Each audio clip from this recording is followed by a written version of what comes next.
ആഹാ, ഇതാരും അറിയാമേ? എന്ത് പറ്റി, ഡ്യൂട്ടി മാറിയോ? ആ, ഇങ്ങനെയാണെങ്കിൽ ഡ്യൂട്ടി മാറേണ്ടി വരും. സൂസന ലീവ് എടുത്തു. എല്ലാവരും ഈ മറിയാമ്മയെ പോലെയല്ല മേജർ സാബ്. സാബിനെ ഡിസ്ചാർജ് ചെയ്തിട്ട് ഇനി സൂസനെ ഡ്യൂട്ടിയിൽ ജോയിൻ ചെയ്യൂ.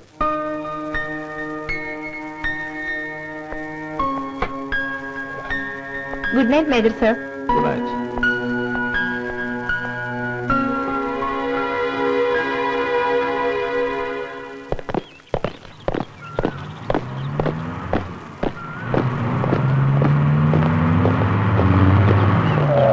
Good morning Susanna.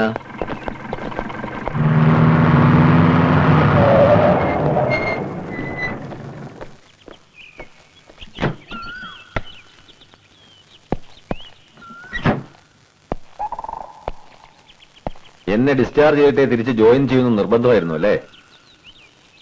എന്നെ അത്രയ്ക്ക് വെറുപ്പ? എല്ലാവരെയും കാണുന്ന പോലെ എന്നെ കാണരുത് പ്ലീസ്. എന്നെ ഇങ്ങനെ ഇനി ശല്യപ്പെടുത്തരുത്. ഞാൻ ഒരുപാട് തെറ്റുകൾ ചെയ്തിട്ടുണ്ട്. അതൊക്കെ മേലിൽ ആവർത്തിക്കില്ല എന്ന് തീരുമാനവും എടുത്തു. Now I am serious. എനിക്ക് സൂസനെ ഇഷ്ടമാണ്. ഇത് ഞാൻ ഒരുപാട് കേട്ടുമടുത്ത വാക്കുകളാണ്. തന്നെയുമല്ല, നിങ്ങളൊരു മേജറാണ്, ഞാൻ വെറും ഒരു നേഴ്സും. ഞാൻ എവിടെയാ നിൽക്കുന്നതെന്ന് എനിക്ക് നന്നായി അറിയാം. മിലിറ്ററി ബാരക്കുകളിൽ സ്ഥിരം നടക്കാറുള്ള ഇതുപോലത്തെ ഒരു മൂന്നാംകിട പ്രണയ നാടകത്തിന് എനിക്ക് തീരെ താല്പര്യമില്ല. എന്നെ ഇതും പറഞ്ഞ് ശല്യപ്പെടുത്തരുത്. എന്റെ അപേക്ഷയാണ്. I am sorry.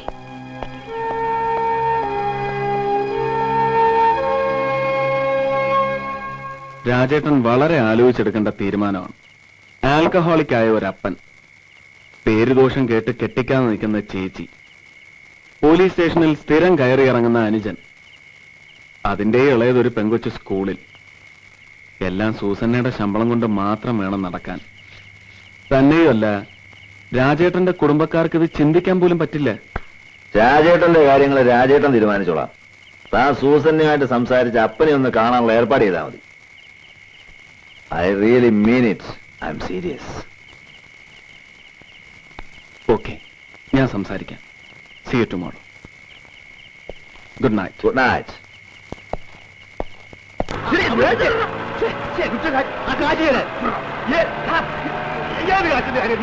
അപ്പൻ എന്റെ പോക്കറ്റിൽ നിട്ട കാശ് കയറിയാൻ ചോദിക്കുന്നത്. കുട്ടിക്ക് അടിച്ചു മാറ്റി വെള്ളം അടിച്ചില്ലേ? അടിച്ചു. എന്റെ ഇപ്പൊ കാശില്ല. സൂസന വരുമ്പോ വാങ്ങിച്ചു തരും. തരാ പറഞ്ഞു.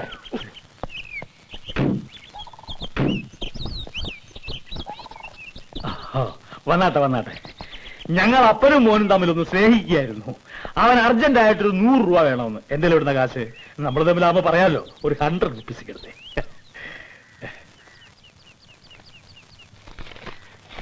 ഏതായാലും മെനക്കെട്ടില്ലേ, ഒരു 100 റുപ്പീസ് കൂടെ ആയിക്കോട്ടെ. Okay okay. ഓ, ഇത് മേജർ രാജശേഖരൻ നമ്പ്യാർ. ഞാൻ ഡൊമിനിക് ഫെർണാണ്ടസ്. സർവീസിൽ ഡ്രൈവർ ആയിരുന്നു. ഇപ്പൊ റിട്ടയർ ആയിട്ട് കുറച്ചു കാലമായി. Let's go inside. Please, come. Oh, please. Please.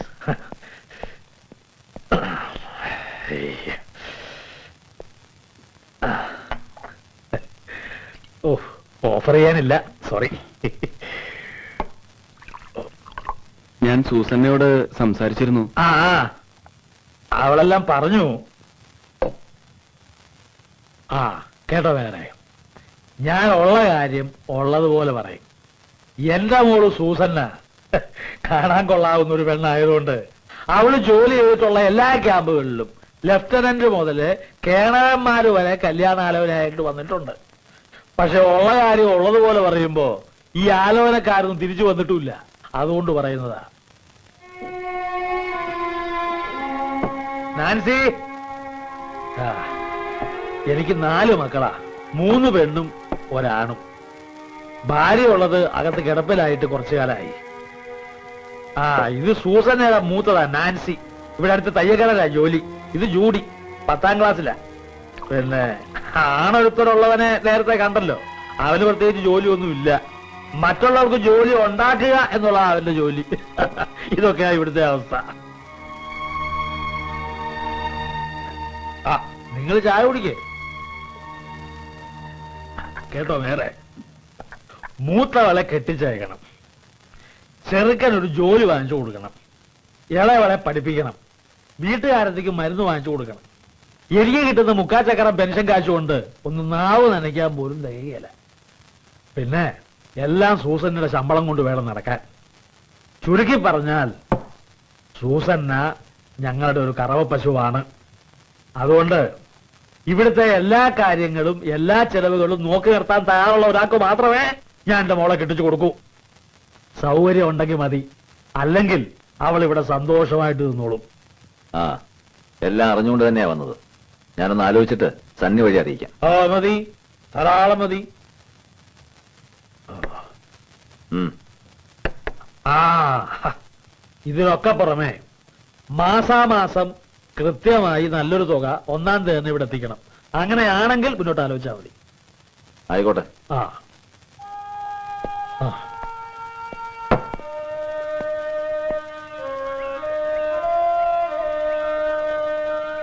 ഒന്നും വേണ്ടിയിരുന്നില്ല എന്നിപ്പ രാജേട്ടന് തോന്നുന്നുവല്ലേ? ഇതുവരെ സൂസന്നയോട് എനിക്ക് സ്നേഹം മാത്രമേ തോന്നിയിരുന്നുള്ളൂ. ഇപ്പോ ഒരു വല്ലാത്ത സഹതാപവും തോന്നുന്നു. അവരുടെ ചുറ്റുപാട് കണ്ടാൽ ആർക്കും സഹതാപം തോന്നും. രാജേട്ടന്റെ തറവാടിനെ കുറിച്ച് ഓർക്കുമ്പോ ഈ ബന്ധം ഒരിക്കലും അവർക്ക് സഹിക്കാനാവില്ല. ഈ ആവേശമൊക്കെ കഴിയുമ്പോ രാജേട്ടനെ മറിച്ച് ചിന്തിച്ചാൽ ഒരുപാട് ജീവിതങ്ങൾ ഒരുമിച്ച് തകരും. അതാ എന്റെ പേടി. നോ, ഇത്രയും കാലം വേണ്ടാന്ന് വെച്ചിരുന്ന ഒരു കാര്യം ഇപ്പൊ ഞാൻ വേണമെന്ന് ആഗ്രഹിച്ചതും തീരുമാനിച്ചതും എല്ലാം ആലോചിച്ചിട്ട് തന്നെയാണ്. I want her. I'm mad after her. സൂസന്നയുടെ അപ്പൻ പറഞ്ഞ എല്ലാ നിബന്ധനകൾക്കും ഞാൻ തയ്യാറാണ്.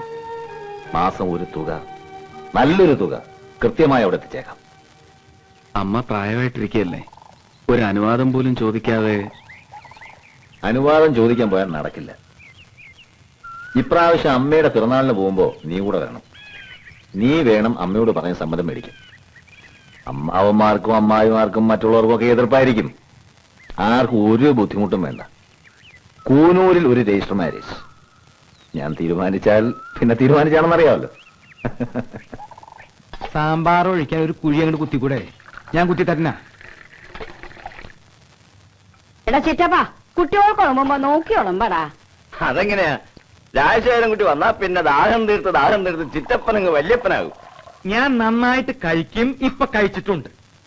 ഇനി കൂടി പോയാൽ ദേ ഇതുപോലെ ഒന്ന് വിയർക്കും. പക്ഷെ വേറെ ചില ആളുകൾ അങ്ങനെയല്ല. കുടിച്ച് ലക്കില്ലാണ്ട് ബാത്റൂമാണെന്ന് വിചാരിച്ച് അടുക്കളയിൽ പോയി മൂത്രമൊഴിക്കുക. ഞാൻ പ്രത്യേകിച്ച് ആരും ഉദ്ദേശിച്ച് പറഞ്ഞതല്ല, ഒരു പൊതു സ്വഭാവം പറഞ്ഞതേ ഉള്ളൂ.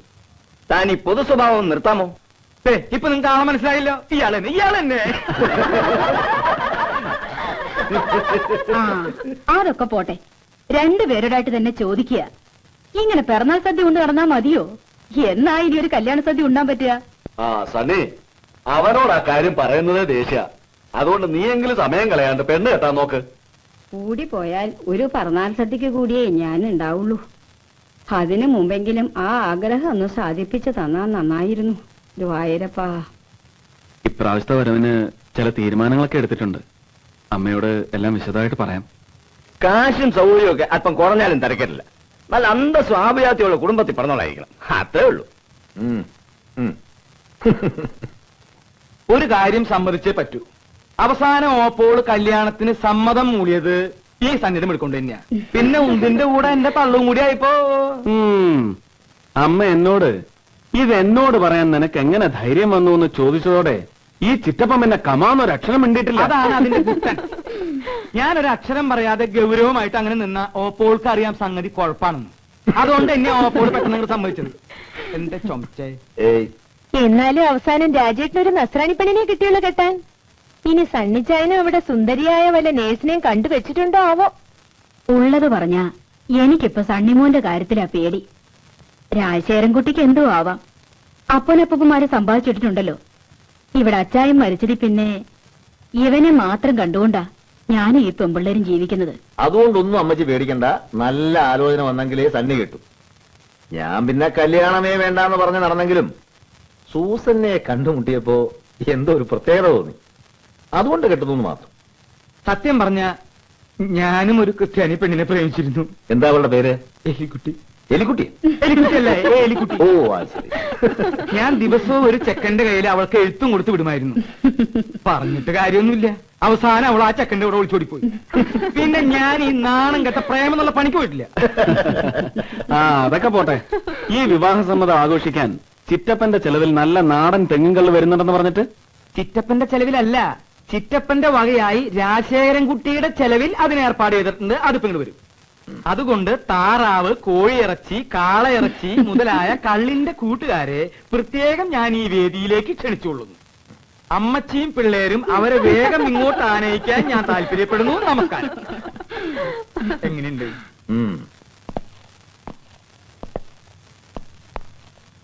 എന്നാ പിന്നെ ഞങ്ങൾ പോയിട്ട് വരാം. എനിക്ക് മൂത്തമ്മാമന് മാത്രല്ല, ഈ കുടുംബത്തിൽ ആർക്കും ഇഷ്ടമുള്ള കാര്യമല്ല നീ ചെയ്യാൻ പോണത്.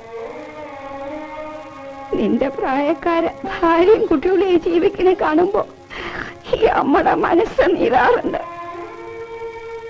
ഇപ്പോഴെങ്കിലും ഇങ്ങനൊരു തോന്നലുണ്ടായല്ലോ എന്നൊരൊറ്റ ആശ്വാസം എനിക്കുള്ളൂ.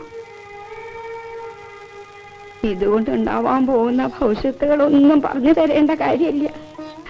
അതൊക്കെ മനസ്സിലാക്കാനുള്ള ബുദ്ധിയും പ്രായവും നിനക്കുണ്ട്. നന്നായി വരട്ടെ.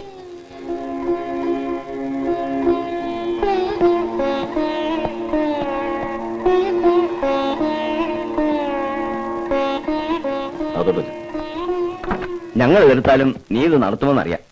കൂന്നൂരിൽ വെച്ച് രജിസ്റ്റർ മാരേജ് ചെയ്യാനാണ് പ്ലാൻ എന്ന് പറഞ്ഞു. ആയിക്കോട്ടെ, പക്ഷെ ഞങ്ങളെ ആരെയും അങ്ങോട്ട് പ്രതീക്ഷിക്കണം. ഓ, കാര്യങ്ങളൊക്കെ കഴിഞ്ഞ് സൗകര്യം പോലെ ഇങ്ങോട്ടൊക്കെ വരിക. നീ കയറ്.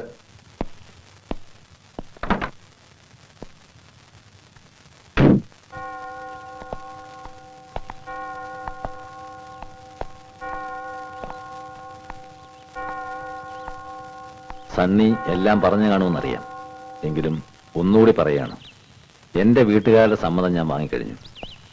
സൂസന്നയുടെ അപ്പൻ പറഞ്ഞ എല്ലാ നിബന്ധനകൾക്കും ഞാൻ തയ്യാറുമാണ്. ഇനി സൂസന്നയുടെ തീരുമാനമാണ് എനിക്കറിയേണ്ടത്. ഇപ്പൊ തന്നെ പറയണമെന്നില്ല, സാവകാശം ആലോചിച്ച് പറഞ്ഞാൽ മതി. ഞാൻ കോട്ടേഴ്സ് വഴിയാ പോകുന്നത്. ഡ്രോപ്പ് ചെയ്യാം? വേണ്ട, ഞാൻ നടന്നു പോയിക്കോളാം. ആ, ഞാൻ ഡ്രോപ്പ് ചെയ്യാടോ. വന്നേ. കേറ്.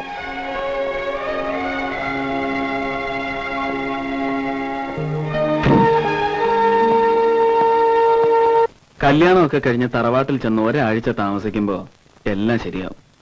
സൂസന്നെ ആർക്കാ ഇഷ്ടപ്പെടാതിരിക്കുക? രാജേട്ടൻ നോക്കിക്കോ, അവസാനം സൂസന്നെ ആയിരിക്കും അമ്മയുടെ പെറ്റ്. Condolence major. സാധാരണ ചായ കുടിക്കണമെങ്കിൽ ചായപ്പൊടി വാങ്ങിക്കാൻ പതിവ്. ഇതിപ്പോ അതിനു പകരം ചായ കടയോടങ്ങ് വാങ്ങിക്കാൻ പോകണമെന്ന് പറഞ്ഞു. മനസ്സിലായില്ല. പോട്ടെ രാജേട്ടാ, വിവരക്കേട് കേസാ, വിട്ടേക്ക്. ഡോക്ടർക്ക് വിവരമുണ്ടെന്ന് ഇപ്പൊ മനസ്സിലായി.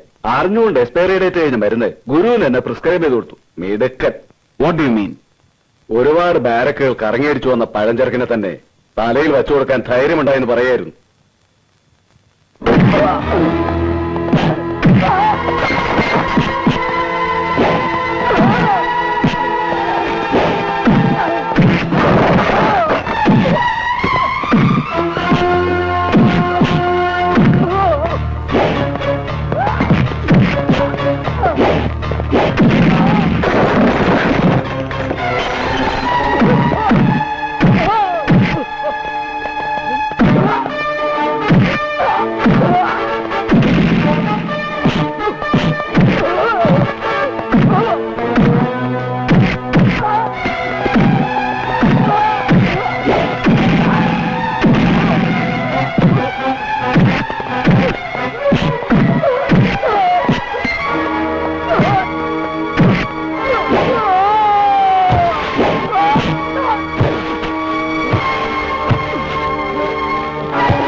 No, Stanley! No!